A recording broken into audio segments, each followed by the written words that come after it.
자, 그럼 이어서 볼까요? 여러분들 나눠드린 적중 분석 자료가 있어요. 그래서 왼쪽에는 올해 출제됐던 2019학년 전공 A와 B 문제가 순서대로 되어 있고, 그 다음에 오른쪽에는 저희가 이제 올해 강의를 했던 수업 자료 중에 일부만 이제 해당하는 부분만 발췌해서 이제 같이 놨어요. 그래서 아직까지는 여러분들이 이거를 지금 뭐 푸실 수도 있지만 이제 모르는 부분도 있으실 거고, 지금 시간 안에 이걸 다 풀 수는 없잖아요. 그러니까 방금 출제 영역 분석에 대한 걸 얘기했으니까 해당 어떤 영역에 속하고 이 영역에 속하는 게 어떤 식으로 나오는지 오늘은 느낌만 좀 가지고 가시면 될 것 같아요. 자, 보통 기입형 같은 경우 이렇게 A, B가 나뉘어져 있는 경우가 많아요. 그래서 다음을 읽고 A, B를 적어라. 그래서 이 시험은 이제 기출되자마자 제가 저랑 이 선생님이 따로 또 해설 강의를 찍어서 올렸어요. 그래서 자세한 기출풀이가 궁금하신 분은 이제 기출 해설 강의 이 설명의 영상이랑 같이 올려드릴 테니까 그거 보시면 되고, 오늘 어떤 식으로 문제가 나오는지만 파악하시면 돼요. 그래서 기입형은 보통 A, B가 이제 나누어져 있는데, 이 부분이 이제 색깔 같은 경우에도 나라에 따라 다른 특성을 가진다라는 걸 얘기하고 있고, 그래서 이 중에서 이 두 가지 색깔의 비유 의미를 물어보는 부분이에요. 그래서 전통적으로 중국어에서 붉은색은 좀 길한 거를 상징을 하게 되죠. 근데 이 카이만 홍이라고 하면은 요거 자체는 이제 뭔가 시작했을 때 탁월한 성적을 내는 거를 얘기를 하고, 바이파울러 이탕이라고 하면 요거는 이제 괜시리 괜히 헛된 그런 거잖아요.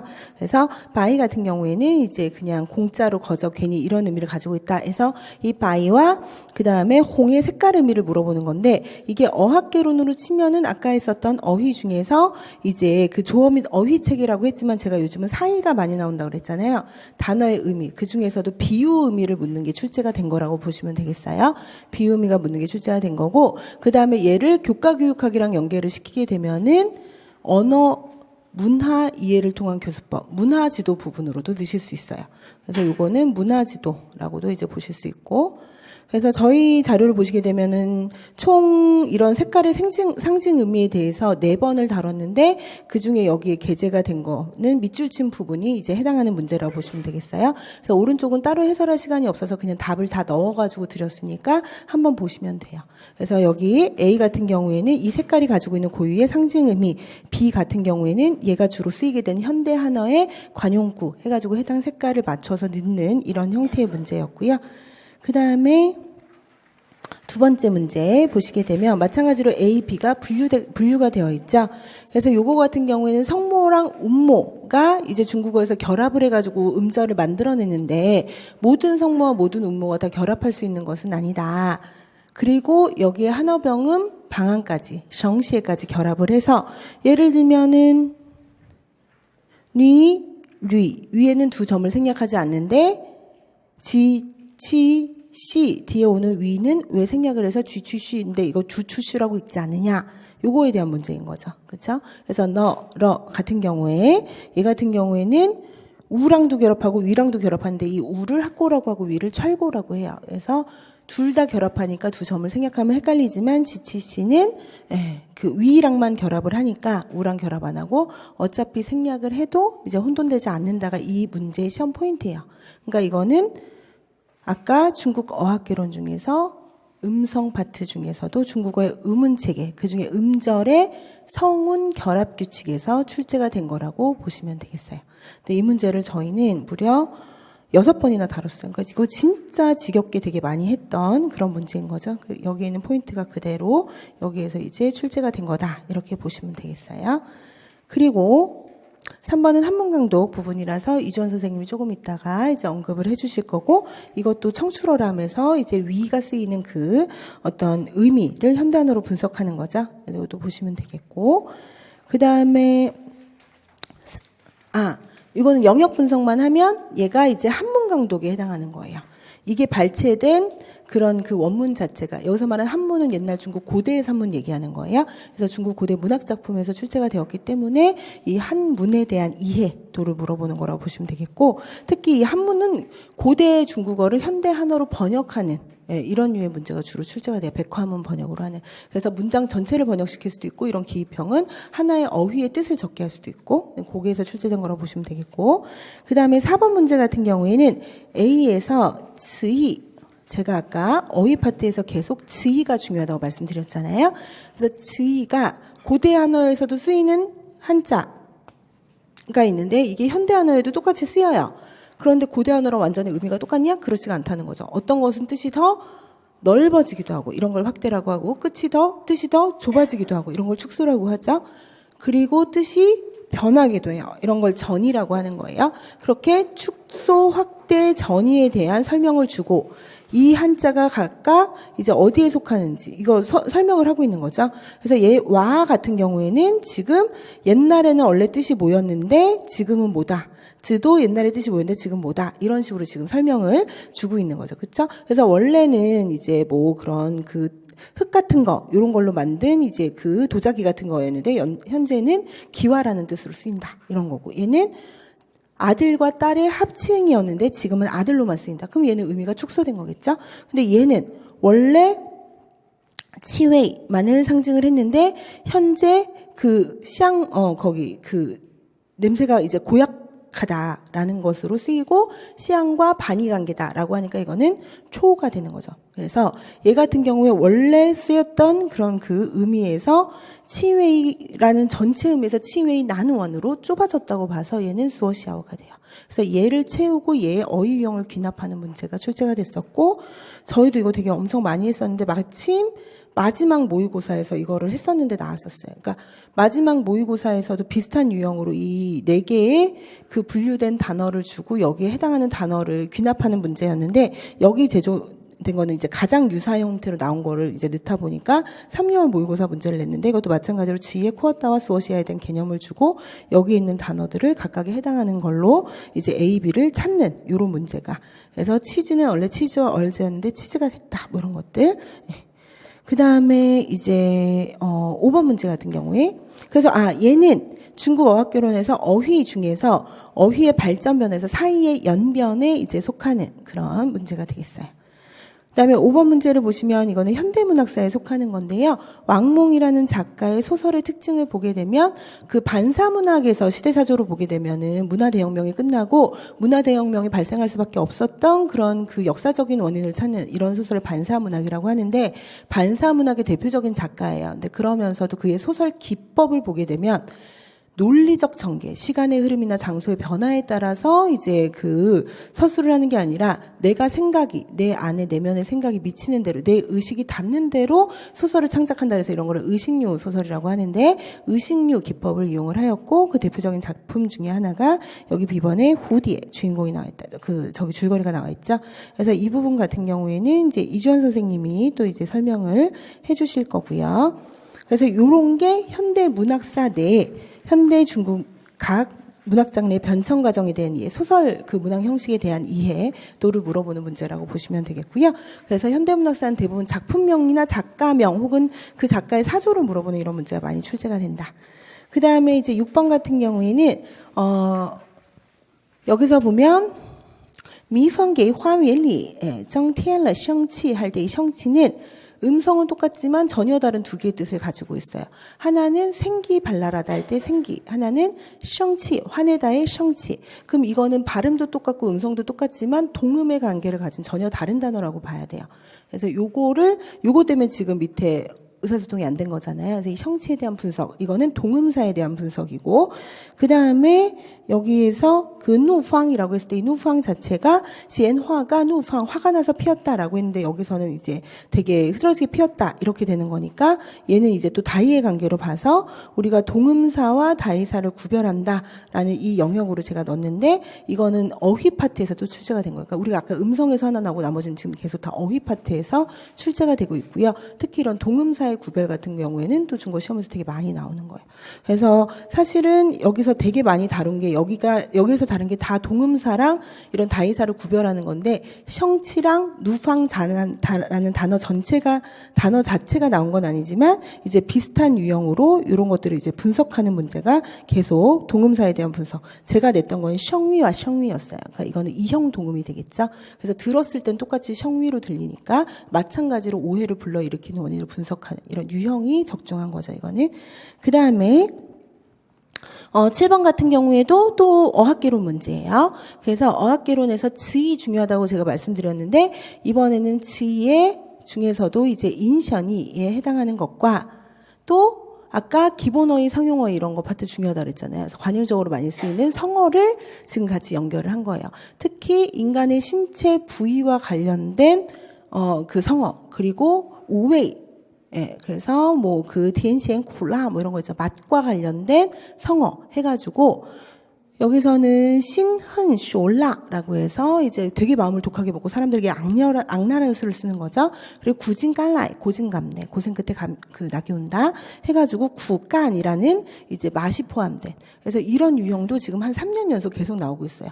그래서 신체 부위에 대한 인신이 조리 방법에 대한 인신이 여기에는 신체 플러스 맛에 대한 인신이 해가지고 이런 식으로 또 출제가 됐었고 이런 저희도 이제 또 모의고사 때 마지막 해에 이런 신체 부위 관련된 단어들을 되게 많이 다뤘었어요. 그래서 이때 이제 같이 참고해서 보시면 되겠고 그래서 요것도 어휘 파트 중에서 요것과 사의랑도 연결된 문제라고 보시면 되겠어요. 그리고 이제 8번 문제를 보시게 되면 A, B가 또 나뉘어져 있는데요. 둘 다 위진남북조에서 출제를 했어요. 그래서 A는 문체에 대한 건데 제가 아까 기입형을 풀 때 전문을 다 안 봐도 키워드가 연결해 놓은 키워드가 나오면 바로 쓸 수 있다 그랬어요. 그래서 문체로 시험에 나올 수 있는 거는 사실 몇 개 없거든요. 이런 별여문, 팔고문 뭐 이런 거, 대각체 뭐 이런 식으로 고문 몇 개 없어요. 근데 그중에 별여문의 특징은 지양지우도예요. 근데 그 대꾸가 쓸리우지. 앞에 정구가 4, 뒤에 정구가 6, 4, 6, 4, 6 계속 대꾸된다.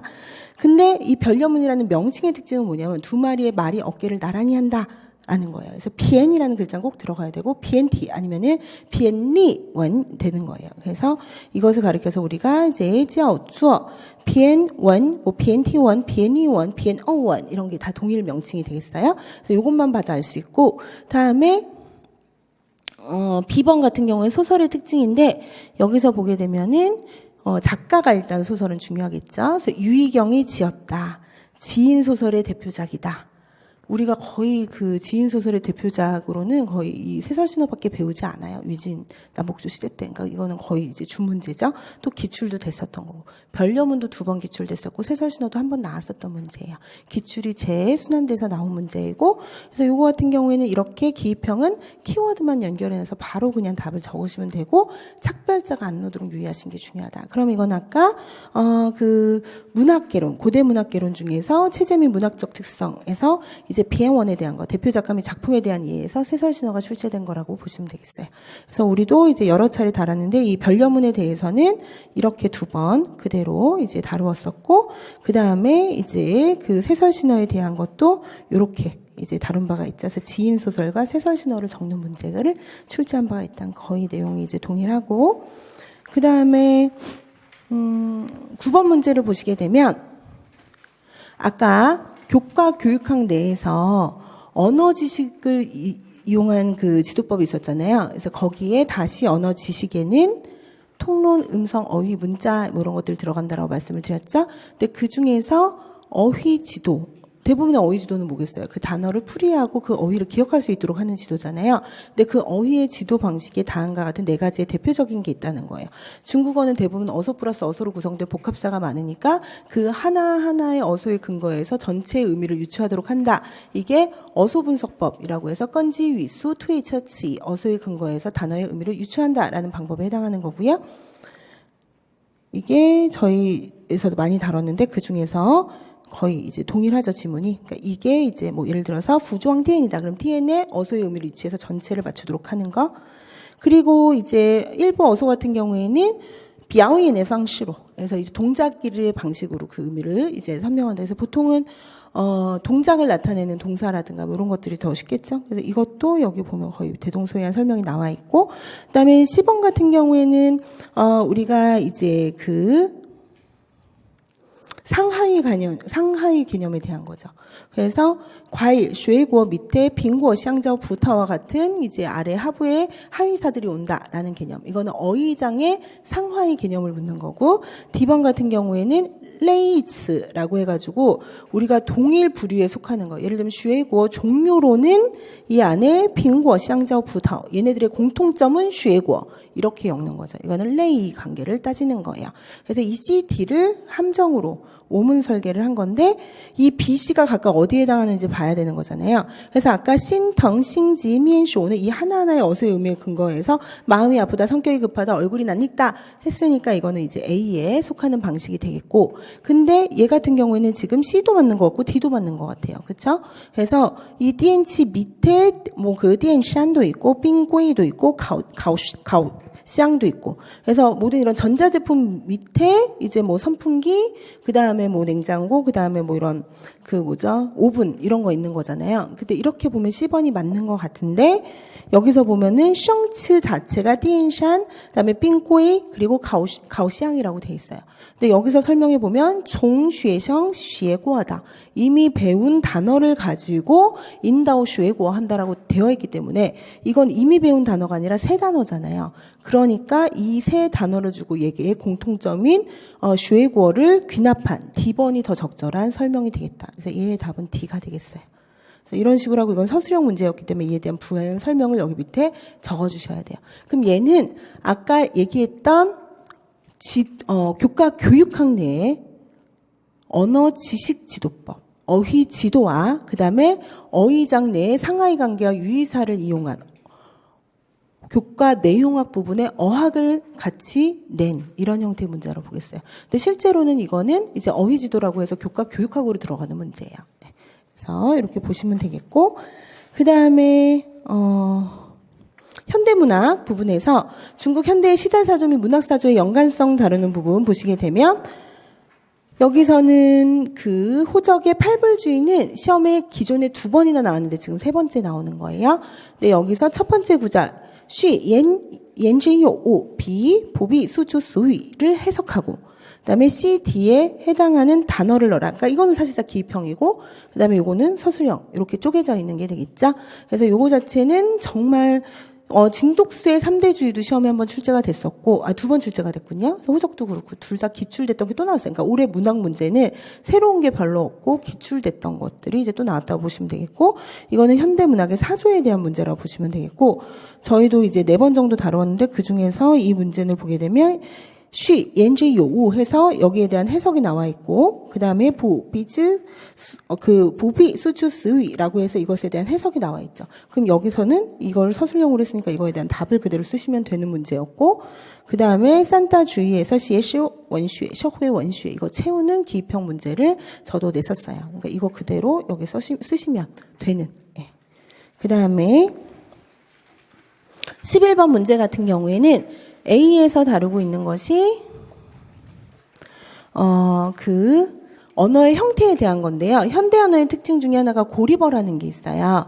고리버라는 거는 뭐냐면 언어의 형태 변화가 없다는 거죠. 우리도 밥을 먹었는데 먹어서 먹을 것이다 이런 식으로 어미가 변하죠. 그리고 영어는 뭐 과거분사, 현재 진행형, 미래 시제 가지고 계속 형태가 변하잖아요. 또 형용사일 때, 명사일 때 막 이런 거 다 뒤에 다르잖아요. 근데 영어가 제일 이런 그 형태 변화가 심한 그런 그 굴절어라고 보시면 되겠고 우리나라는 그 중간인 교차어, 그 다음에 중국어는 아무런 형태 변화가 없는 고리버라고 보시면 되겠어요. 그래서 중국어처럼 아예 형태 변화가 없는 언어는 이제 뭐 어순이라든가 허사를 써서 그 의미를 변별을 해야 되겠죠.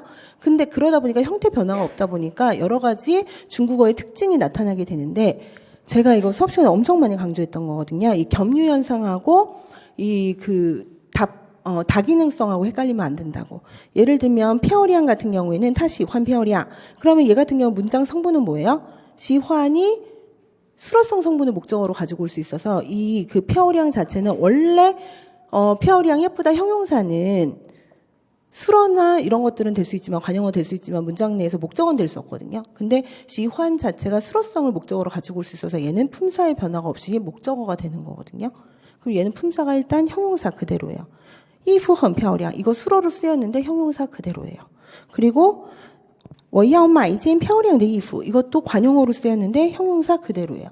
그럼 문장 성분은 각각 목적어이자 그리고 수로이자 그리고 띵위 이런 식으로 다르지만 동일한 품사죠. 얘가 설명하고 있는 문법 특징은 중국어 내에서는 하나의 품사가 문장 내에 다양한 성분이 될 수 있다.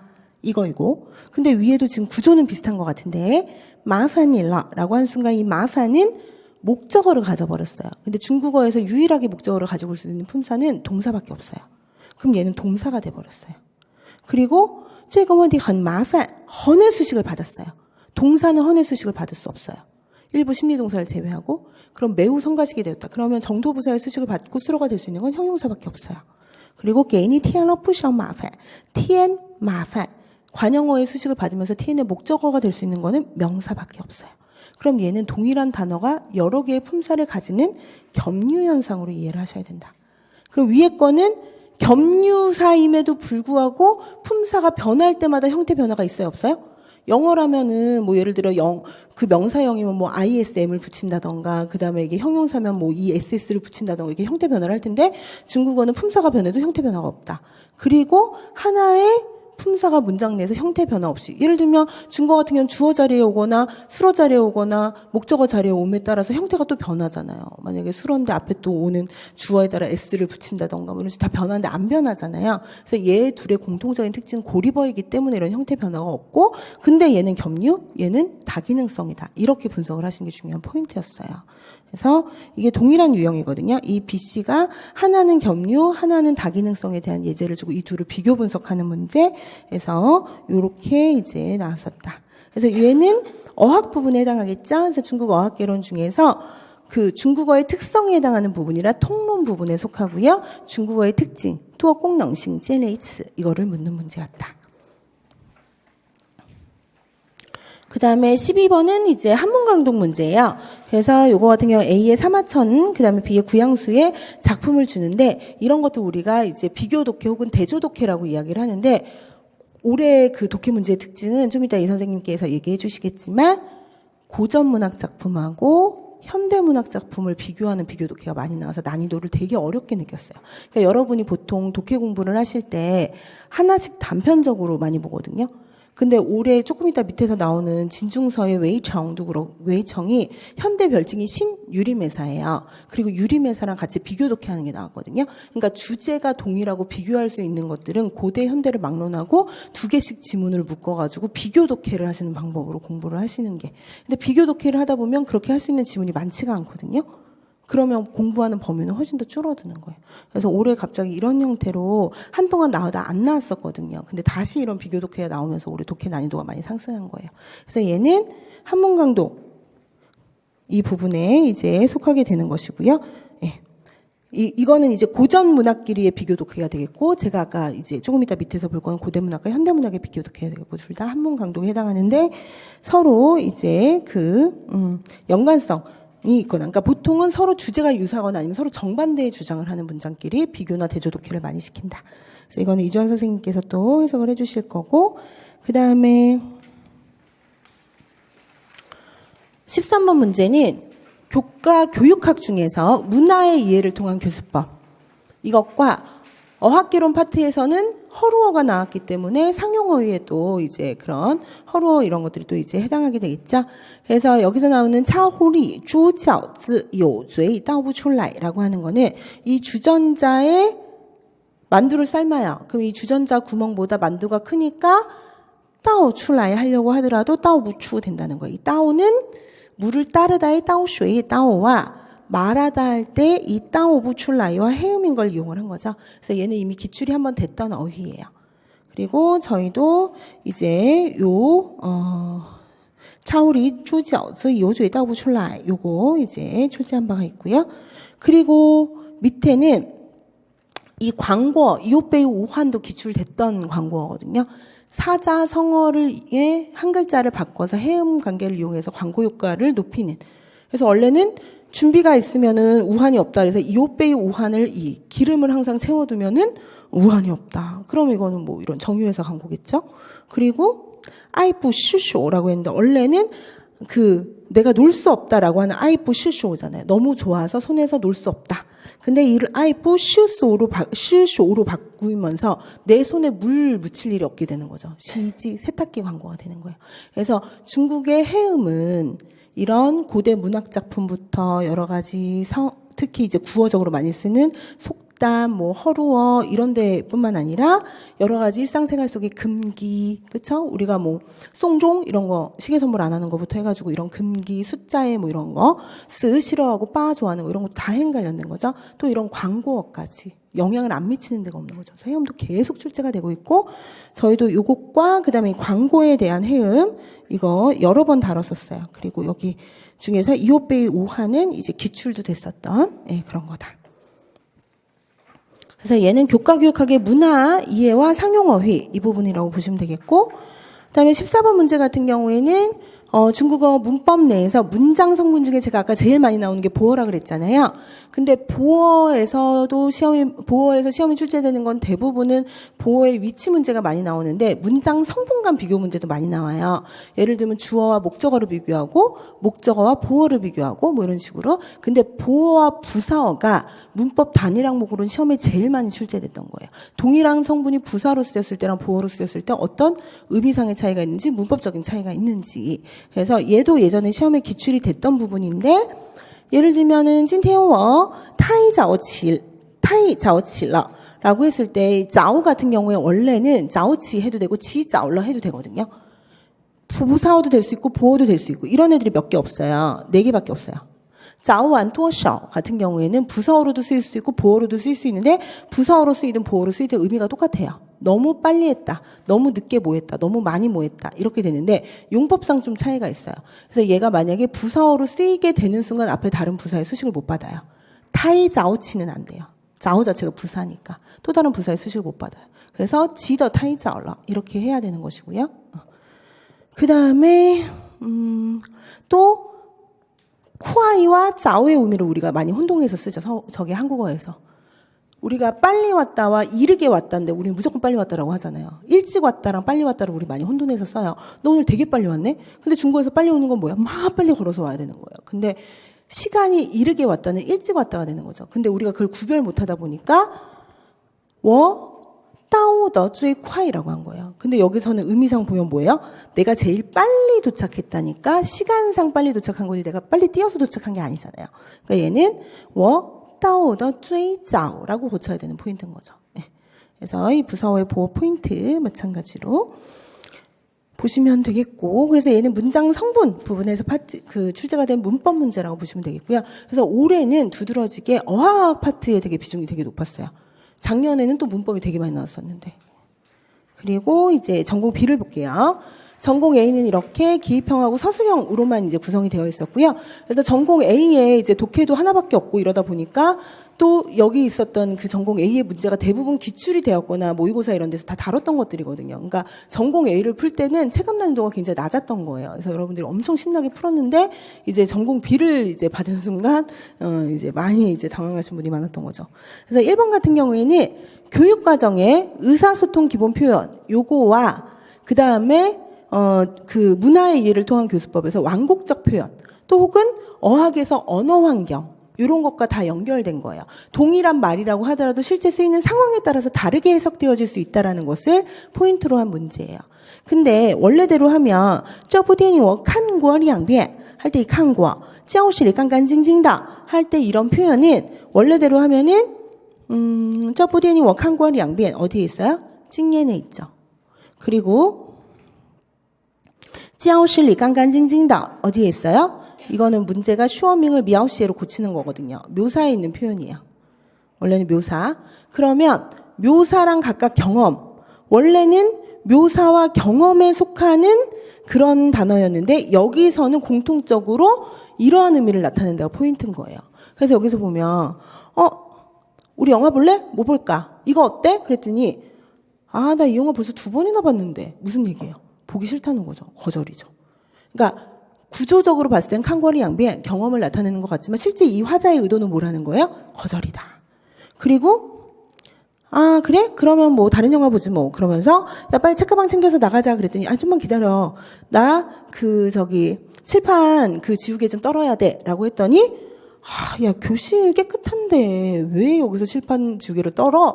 라는 얘기를 하고 싶었던 거죠. 그러니까 그럼 내가 나가서 떨게 한 거예요.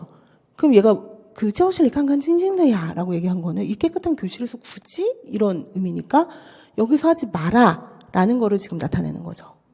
그래서 여기에서 이제 공통으로 나타내는 거는 일종의 의미 자체는 금지가 되겠어요. 教室里这么干净你别把这里弄脏了 이런 의미가 되겠죠. 그래서 표면적인 의미를 나타내는 의사소통 기본 표현하고 그 다음에 좀 약간 이런 완곡함을 나타내는 거하고 구별을 해야 된다는 거. 언어 환경에 따라 똑같은 말이라도 다르게 이제 될 수 있다라는 이런 문제. 그래서 얘는 이렇게 두 개의 영역에 걸쳐서 의사소통 기본 표현과 문화지도 그리고 언어 환경 이런 거에서 이제 출제가 됐다. 그 다음에 2번 문제는 전형적인 중간 언어 분석 문제라고 보시면 돼요. 그래서 한국어로 우리 회사는 우수한 인재가 필요하다라고 했는데 필요하다 한자어잖아요. 必要를 써서 이 학생이 我们公司必要优秀的人才라고 했어요. 근데 이 必要가 아니라 需要优秀的人才로 고쳐야 된다는 거예요. 그 이유는 必要优秀的人才에서 必要는 지금 동사로 사용됐지만 必要는 중국어에서는 동사가 아니고 형용사하고 명사로 쓰인다. 没有这个必要 이런 식으로 명사로 쓰이거나 很必要的 이런 식으로 이렇게. 근데 목적어를 가진 동사로는 쓰일 수 없다는 거거든요. 그래서 必要는 동사가 될 수 없으니까 不能带宾语 목적어를 가질 수 없다는 게 포인트고요. 그래서 이 必要를 지우동치라고 하는 건 목적어를 가질 수 있는 동사, 타동사란 뜻이에요. 需要로 고쳐야 된다. 그래서 이러한 오류 같은 경우 여러 가지 원인으로 발생하게 됐는데 한국어에 필요하다의 간섭이 그 원인 중에 하나이다. 인재가 필요하다를 그대로 번역해가지고 必要로 썼다라는 거죠. 그 다음에 이러한 한국어의 간섭을 받았으니까 이 학습자는 한국어를 모국어로 하고 있죠. 그래서 이러한 그 오류 발생의 원인을 모의 깔라오. 모국어 간섭 혹은 모의 후치엔이 모국어의 부정적전이라고 얘기를 해요. 그래서 부정적전이 혹은 간섭 현상이라고 보시면 되겠다. 그래서 얘를 다시 이제 장문하는 게 나오죠. 그래서 만약에 必要로 바꾼다라고 한다면 어떻게 한다는 거예요? 有必要进行全面的讨论. 그래서 有必要 자체를 요의 목적어로 쓰고 进行全面的讨论. 전면적인 이제 토론이 필요하다 이렇게. 혹은 需要로 바꾸게 되면 这项工程需要3个月 해야 才能完成 되는데 하이의 위치는 需要의 앞에 와서 还需要3个月 아직도 3개월이 더 있어야 才能完成 비로소 완공될 수 있다. 이렇게 고치셔야 된다. 그래서 이 중간 언어 분석 문제는 동영어에 대한 중간 언어 분석 문제, 특히 품사 차이로 인한 분석 문제는 여러 차례 출제를 했었다. 그래서 얘는 교과 교육학 내에 중간 언어 분석과 문법 중에서는 이제 또 그 교수법 내에서 언어 이해 중에서 이제 동영 한자어에 대한 지도, 그리고 품사 중에서 동사와 명사의 용법 비교하는 부분에 걸쳐서 문제가 출제가 된 것이다. 다음에 3번을 보시면은 저 많이 괴로우신가요? 어디서 한숨 소리가 들리네요. 자, 여기 3번 같은 경우에는 이제 또 이주연 선생님이 해주실 텐데 제가 아까 말씀드린 그 청대 소설이죠. 오경재의 유림회사와 진중서 현대소설의 웨이청인데 이 그 진중서의 웨이청 자체가 신유림회사라고 불리는 작품이에요. 그래서 이 둘이 이제 공통적으로 여러 가지 뭐 유생, 벼슬 이런 지식인들의 허위 의식 이런 것들을 이제 비판하는 내용이기 때문에 이 둘을 비교 독해하는 문제를 출제를 했었다라고 보시면 되겠고, 이거는 좀 이따 이 선생님이 또 해설을 해주실 거고, 그 다음에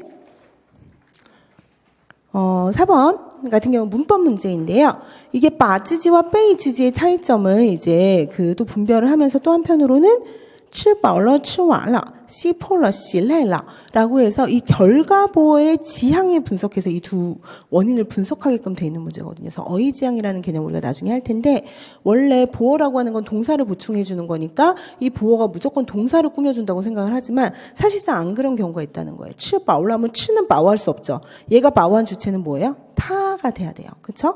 그리고 완러라고 하면 타가 완러 하면 뭐예요? 끝났다, 죽었다 뭐 이런 거잖아요. 근데 얘는 동작에 대한 완료를 나타내는 거죠. 그럼 똑같은 결과보어라고 하더라도 바오는 타를, 와는 치를, 그쵸? 그 다음에 시 폴러 하면 이 부 자체가 어떻게 됐어요? 폴러 한 거예요. 너무 깨끗하게 빨다 보니까 옷이 해졌어요. 근데 실레일러 하면은 빨아서 피곤해질 수 있나요? 워가 레일러 한 거죠. 워가 레일러 한 거죠. 그래서 이렇게 동일한 결과보라고 하더라도 이게 지칭하는, 가리키는 대상이 다르다라는 게 이 문제의 포인트고, 그래서 이 중에 두 가지는 성립하고 두 가지는 오류가 있다라는 거죠. 그래서 이제 타바 자오판 吃饱了 왜 안 되고 타바 자오판 吃完了는 되느냐, 이걸 설명을 하면 이때 바오의 주체 자체는 타가 돼야 되는데 보통 바찌지는 이 자오판의 어떤 행위의 결과를 도출해야 되니까 이 문장은 성립을 안 하는 거예요. 그리고 이프 베이 워시 폴러 이건 되는데 이프 베이 워시 레일러가 안 되는 이유가 마찬가지로 이 이프 자체가 행위의 어떤 처치를 받아서 결과가 나타나야 되는데 일레이의 주체는 워이기 때문에 안 되는 거예요. 그래서 이런 어휘 지향 문제랑 연결한 이제 어용 분석이 되겠어요. 그래서 이런 유사한 형태의 문제, 예문은 좀 다르지만 동일하게 얘가 주체가 가리키는 것이 누구인가 다르다라는 문제를 다뤄봤었고, 5번도 이주연 선생님이 해주실 건데 한문 강독 중에서 한유의 대표적인 두 개의 작품이 이제 출제가 됐었네. 한유와 유종원의 대표적인 작품이 이제 출제가 됐었네요. 그래서 한유랑 유종원은 한문 작가 중에서는 출제 비중이 가장 높은 작가예요. 그래서 고전 문학 같은 경우도 다 볼 수가 없으니까 이런 주요 작가들을 대상으로 이제 필독 작품을 골라서 기출이 재출제되는 비중이 되게 높거든요. 사설도 나왔는데 또 나왔잖아요. 그래서 또 마찬가지로 기출 작품 선독 계속 돌려보면서 아직 출제 안 된 것 중에 나올 만한 거를 살펴보시는 게 중요하다. 그다음에 6번은 중간 언어 학습 이론. 그 중에서도 이제 오류의 4가지 유형이 있다고 그랬어요. 아까 순서를 잘못 썼다, 써야 되면 안 되는데 썼다, 혹은 써야 되는데 빼먹었다, 아니면 A를 써야 되는데 B를 썼다. 이 4가지 유형이 여기서 설명하고 있는 이로 우지아 우용 추어쉬예요. 그럼 여기서 각각 이게 어느 유형에 속하고 또 이걸 어떻게 고쳐야 되고 그리고 그 근거가 무엇인지 이렇게 중간 언어로 분석하는 문제예요. 그러면서 문법이 연계되어 있는 거죠. 그래서 여기 나왔던 문법 포인트는 일단 이오 고치는 건데, 이오 총명 이오 펴어량 자체 이오가 모두하고 병렬 관계를 나타내는데 이때 헌 정도부사의 수식을 같이 쓸 수 없어요. 그러니까 이거는 그래서 헌을 빼서 이오 총명 이오 펴어량 해야 되는 문제이고, 그다음에 워먼지아 뿌리 쉐샤오 유엔이라고 했는데 보통 전치사구가 오게 되면 뿌의 위치는 전치사구의 뒤에 와서 리 쉐샤오 뽀 유엔, 이건 추어슈에 대한 게 되겠죠. 그 다음에 얘는 우지아에 대한 게 되겠고, 그쵸? 헌을 덧붙였으니까. 그 다음에 이것에 대한 오류를 설명하라고 그랬죠. 그래서 부정부사 뿌는 이제 전치사구의 뒤에 온다. 이걸 써주시면 되겠고, 그는 선생님께 감사를 표현해야 할 때 선생님께를 게일라오시라고 했어요. 우리는 누구누구에게라고 하면 게이를 보통 1대1로 이제 그 대응해서 쓰니까. 근데 누구누구에게 감사를 표현한다. 언어의 대상이 되는 주체는 시향으로 하셔야 돼요. 시향学表示感谢, 시향을 써야 되는데 게이를 썼으니까 이거는 우용에 해당하는 문제가 되겠죠. 그리고 그 근거 자체는 누구에게 감사를 표하다. 근데 보통 게이는 뭐接受对象,服务对象은 될 수 있지만 어떤 表达对象은 될 수가 없어요. 그래서 이런 表达对象 나타날 때 시향 쓴다. 이게 근거가 되면 되겠고. 그래서 우리도 이오 다뤘었고 뭐 게이나 시향 이런 그 문제 같은 것들 다룬 바가 있다. 그래서 이거는 문법이랑 중간 언어 분석이 이제 어우러진 문제이고요. 그 다음 장, 이제 18페이지 보시게 되면 7번에 교수법 내 중국 언어의 이해를 통한 교수법. 그래서 이제 한자 지도 내에서 다음 자 지도 셔가 있고 셔가 있죠. 그래서 셔부터 할 때랑 수셔 할 때 각각 다른 음에 따라 다른 뜻을 나타내게 돼요. 다음 자 지도. 그다음에 중국 어학개론 같은 경우에 한자의 가날 방식 중에서 가차법이라고 하는 동음 대체.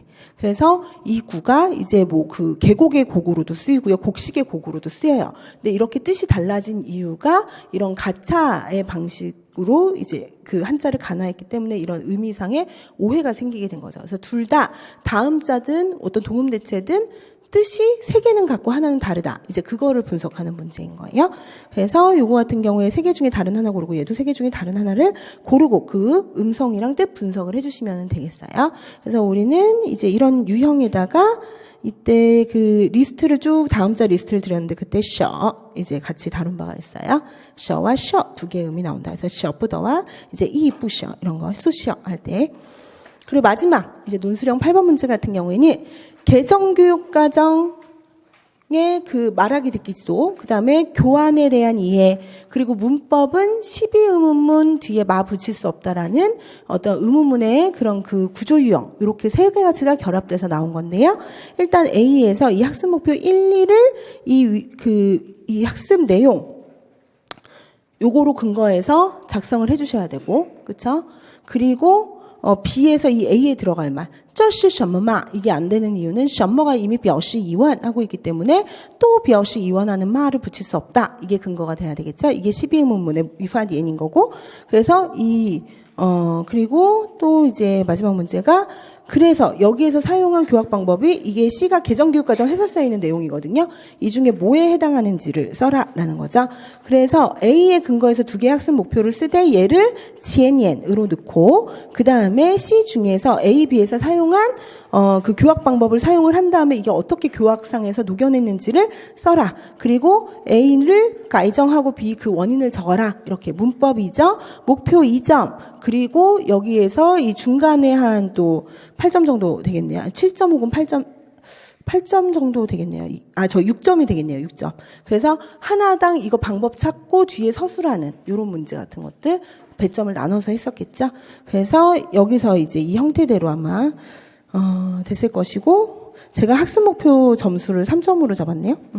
아무튼 이거는 답안을 참고해 보시면 되겠고, 이런 유형을 90, 11월 논술반에서 되게 많이 했었어요. 그래서 6번 문제 위에 있는 거는 이제 듣기 지도의 교학 방법 제시 주고, 위에 교학 활동 중에서 이 중에 어떤 세 가지 방법을 사용했는지를 적어서 논술하는 거.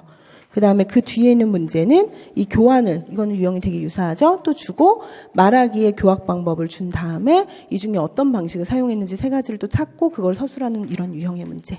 그래서 이거를 연습하신 분들은 아주 쉽게 적으셨겠죠.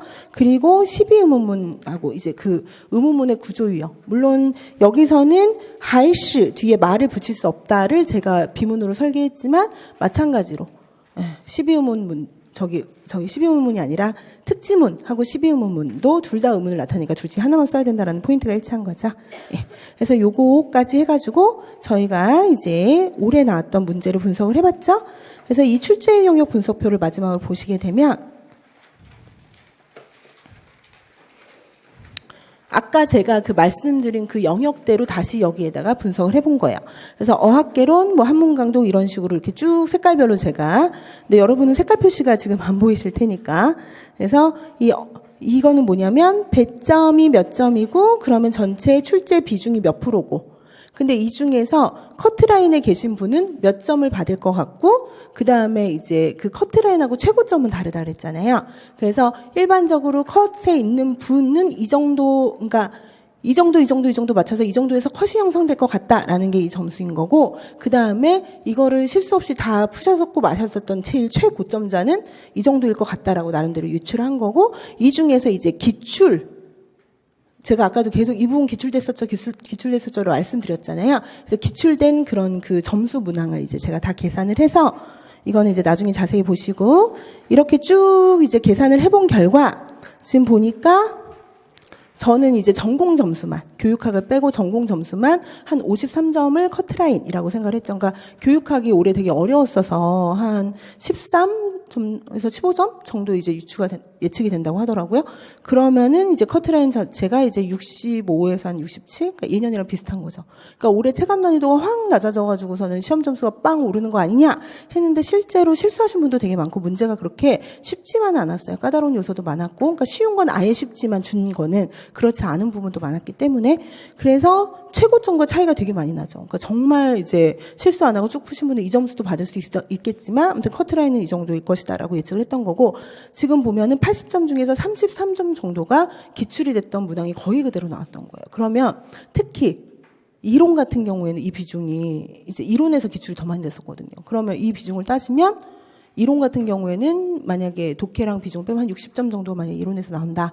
그러면은 그 중에서 거의 한 28점, 30점은 기출이 됐다 그러면은 이론은 기출된 데서 또 나오는 비중이 거의 한 40에서 50%, 또 어떤 해는 60%까지도 나와요. 그러니까 여러분들이 우선적으로 공략해야 되는 거는 기출 문제. 물론 있는 그대로 나오지 않기 때문에 기준에 기출되었던 포인트를 어떤 식으로 변형해서 나올지에 대한 거를 전반기에 많이 돌려놓으실수록 이제 후반기에 여러분이 보실 수 있는 게 이제 많아진다.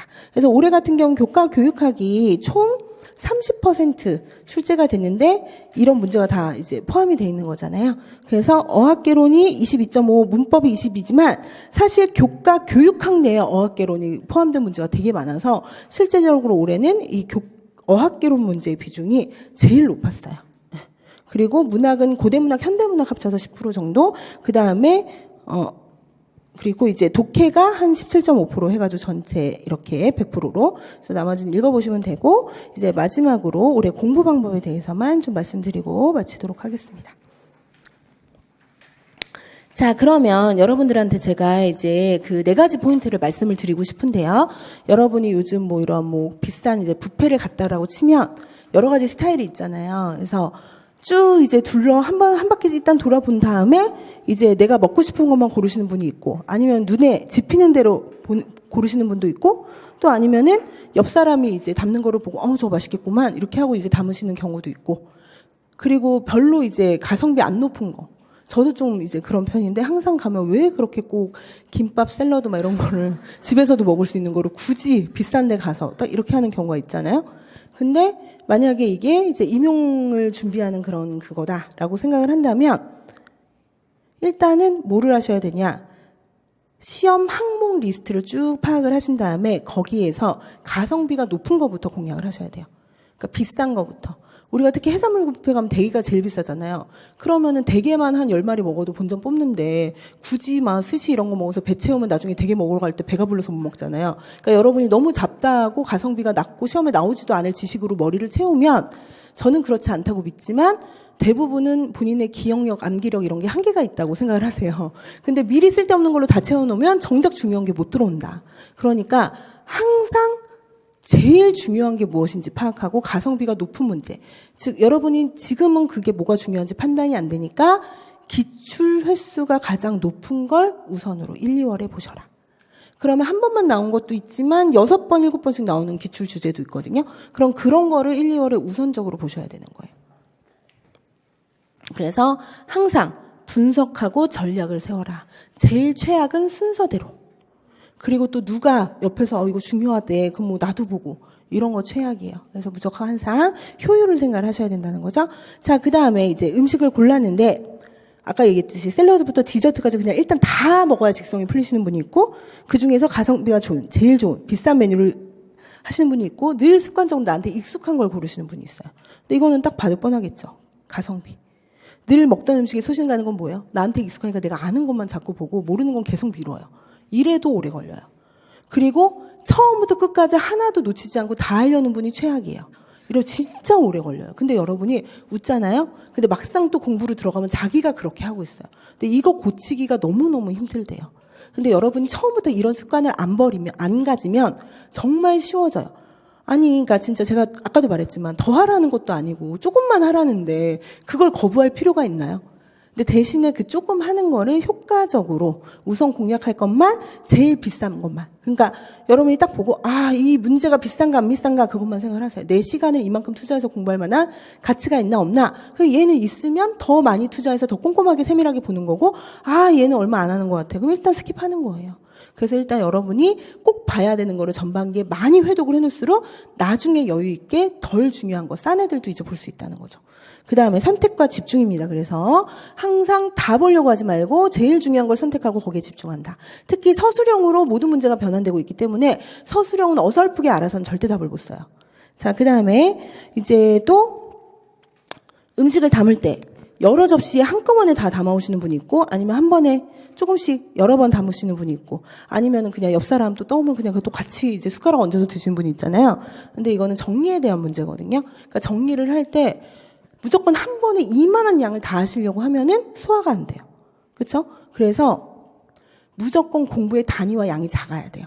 내가 15분 정도 본 내용을 정리하면 금방 하지만 이만큼을 한다면 걔를 정리하려고 하면 안 돼요. 근데 1, 2월에 제 수업을 들으시면 우리가 단권화라는 거를 시작을 할 거예요. 근데 임용에서 단권화는 너무 중요하거든요. 그러니까 임용에서 왜 중요하냐? 이게 고시잖아요.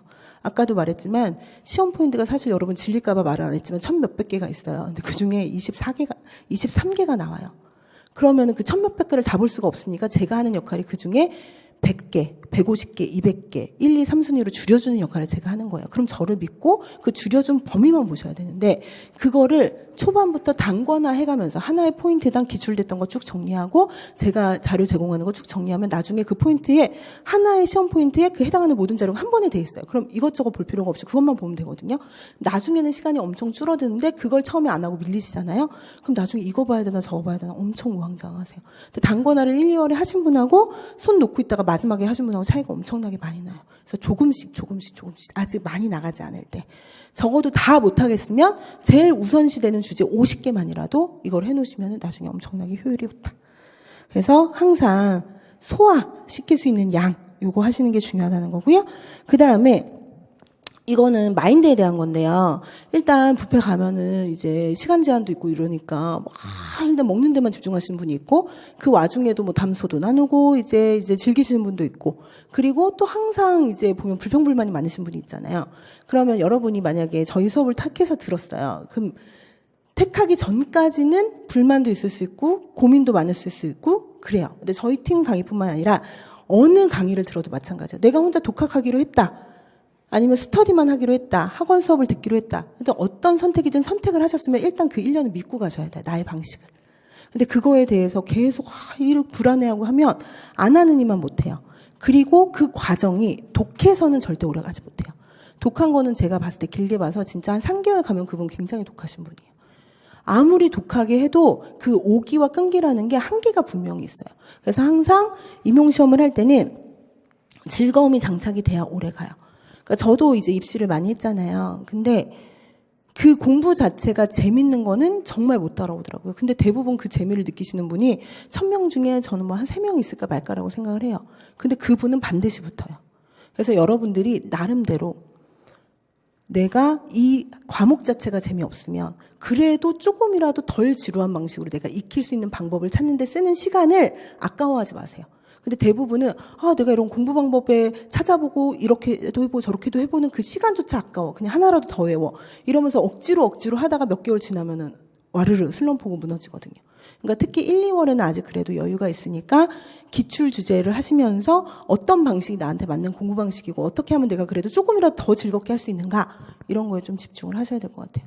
여러분이 진짜 독하게 해가지고 나 1년 안에 나간다 이래가지고 나가시는 분은 진짜 거의 보지 못했어요. 근데 이 공부 진짜 나는 재밌어서 뭐 이렇게 공부하면 뭐 계속 하겠는데 이러시는 분은 붙어요. 그러니까 그게 뭐냐면 오기로 독하게 하게 되면 항상 본전을 생각하기 때문에 최소한만 하게 하려고 하고 즐겁게 공부를 하면은 이게 다 내가 배워서 도움이 되는 거니까 더 보게 되고 이 마음가짐의 크기가 달라서 얻게 되는 정보의 깊이가 다른 거예요. 근데 앞으로는 기입이 아니라 서술이니까 서술 자체는 내가 그 정보에 대해서 총체적인 이해를 하지 않으면 그 겉핥기식의 답밖에 쓸 수가 없거든요. 그래서 여러분이 과감하게 나 이거 어렵고 싫으면 포기하고 1, 2월에도 내가 좀 더 재밌는 분야부터 먼저 하셔도 상관없어요. 나는 문법은 재밌는데 막 문학은 치를 떨고 싫어. 그럼 잠시 놓으셔도 돼요. 그러니까 일단 이 임용이랑 친해지고 내가 이거를 좀 꾸준히 공부하고 싶은 마음이 들 때까지는 싫은 걸 하지 마세요. 나는 암기는 싫고 이해만 좋아. 그럼 1, 2월에는 이해만 하세요. 그러다 어느 정도 공부 습관이 들고 얘한테 좀 호감이 생기면 그때부터 하나씩 늘려가셔도 전혀 상관이 없어요. 자, 그래서 여러분들이 이제 많이 하는 질문 중에 하나가 뭐 1년 안에 되냐, 아니면 다른 사람이랑 뭐 비해서 난 되게 못하는 것 같은데 뭐 어떠냐, 뭐 스터디 안 하고 혼자도 되냐, 일하고 병행이 되냐, 뭐 하루에 몇 시간 자야 되냐, 뭐 이런 거 제일 많이 질문을 하시거든요. 근데 제가 앞에서 말씀드렸듯이 남들만큼 다 하려고 안 하고 특히 하루에 공부 시간이 2시간만 있으신 분도 있고 전업하시는 분은 10시간이 있으신 분도 있을 수 있거든요. 근데 그랬을 때 2시간만 공부한 분이 합격하는 확률이 의외로 높아요. 왜 그러겠어요? 그 2시간 동안 제일 필요한 것만 봐요. 근데 10시간이 있으신 분이 그러면 더 여유 있게 합격하려면 어떻게 해야 돼요? 그 2시간 동안 본 걸 5번 보면 따라잡을 수 없이 합격해요. 근데 그렇게 안 하고 그 2시간 외에 8시간 동안 안 봐도 되는 걸 봐요. 그러니까 오히려 확률이 낮아지는 거예요. 그래서 여러분이 공부 시간이 중요한 게 아니라 그 공부 시간에 쓰는 효율과 질이 중요하다는 걸 항상 명심하시고 그러니까 내가 일과 병행하고 시간이 없어서 부족하다 이런 건 핑계예요. 진짜 막 쌍둥이 엄마 육아 같이 하면서도 막 7, 8월부터 공부 시작해서 합격하시는 분도 있고 진짜 그 합격의 그 경우는 되게 많아요. 저희가 매년 2월 5일 합격자 발표 나면 그 주에 보통 합격자 사례 발표를 하거든요. 그럼 저희 합격자 사례 발표는 거의 한 3, 40명씩 매년 오세요. 그리고 합격 수기는 막 50개씩 올라오고. 그럼 그런 거 이제 읽어보시면은 나랑 비슷한 사례들이 있어요. 거기서 좀 보시고 이제 좀 참고를 해보시면 좋을 것 같고. 그리고 임용하면서 또 하면 안 되는 것 중에 하나가 남과의 비교예요. 임용은 우리가 초등학교 때처럼 출발점이 같은 공부가 아니에요. 중국에서 살다 온 사람도 있고 실제로 정말 중국인이신 분도 있고 중국어의 기본공이 다 달라요. 중국어를 전공하신 분도 있고 다른 전공을 하다 오신 분도 있고 출발점이 다 다르고 그 사람이 나보다 앞서가기까지 했던 노력을 생각지 않은 채 지금 현상학만 비교해서 저 사람은 잘하는데 나는 이렇게 하시면 그거는 좀 불공평해요.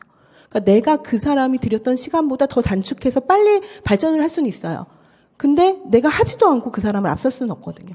그러니까 남과의 비교는 결국은 절망감만 오니까 그냥 전과, 교과서적인 말이지만 전과의 나를 항상 비교해서. 근데 우리가 사실은 어제의 나보다 발전하는 경우도 많지 않아요. 그러니까 내가 어제보다 나아졌으면 만족하고. 그리고 스터디는 짝 스터디를 제가 많이 추천해요. 1, 2월에 특히 수업하실 때는 공부 방법만 이제 익어도 본인한테 굉장히 큰 소득이거든요. 근데 혼자서는 그게 시행착오가 많아요.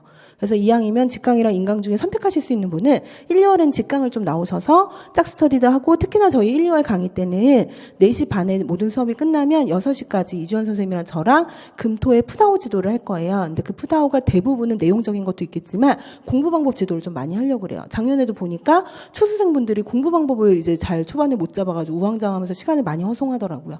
그래서 그런 방법에 대해서 많이 노하우를 전수를 할 거니까 직강을 들으실 수 있는 분은 좀 꼭 직강을 들으셨으면 좋겠어요. 그리고 몇 시간 자야 되냐? 이거는 푹 주무세요. 푹 주무시고 그 깨어있는 시간을 효율적으로 쓰셔라. 그래서 제 연락처는 명함도 뒤에 있었고요. 이건 인강모듈 때문에 올려드리는데요.